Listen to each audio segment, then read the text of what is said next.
जो हमारे HRTC office, जो हमारा ऑफ़िस है उसके नीचे जो एक टनल है, और उस टनल का जो हमने ब्यूटिफिकेशन करा है, उसका जो इंस्पिरेशन थी वो ये थी कि पिछले साल 2024 में 2 अक्टूबर को हमारे 50 साल पूर्ण हुए HRTC के।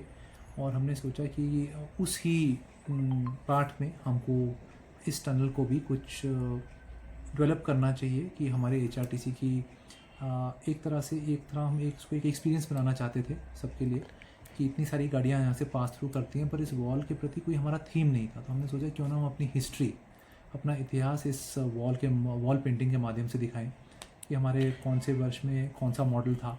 तो अगर आप देखेंगे दीवार के एक साइड पे हमने अपने बस के सारे मॉडल्स दिखाए हुए हैं 1974 से लेकर हमारी जो 2016 की जो इलेक्ट्रिक बस आई है, वो उसमें बीच में कम से कम 4 या 5 बार हमारी फ्लीट का विस्तारीकरण हुआ है।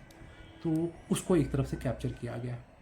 दूसरा पार्ट, जो दूसरा साइड है वॉल का, उसमें जो थीम रही है वो रही है हमारे पैसेंजर। और तभी आप देखेंगे एक तरफ बस के मॉडल्स को डेडिकेटेड है और दूसरी तरफ हमने सारे पैसेंजर्स पे फोकस रखा है कि पैसेंजर्स की क्या उम्मीद होती है एक पब्लिक ट्रांसपोर्ट के साथ। हमने कोशिश की है कि इन वॉल्स का जो यूज़ है थोड़ा एक इमेजिनेटिव, रचनात्मक तरीके में किया जाए। क्योंकि अगर आप राइट साइड पे देखेंगे तो जो विंडोज़ हैं उनको हमने उसके ऊपर एक दो बसें बना दी और विंडोज़ को एक तरह से हमने बस का ही की रूपरेखा उसमें दे दी। कलर्स का डिज़ाइन हम एसेंशली एक बहुत हिमाचली डिज़ाइन देना चाहते थे। तो अगर आप वो भी देखेंगे तो आपको पाएंगे कि जो डिज़ाइन की जो पैटर्न्स हैं वो बहुत हिमाचली पैटर्न्स हैं।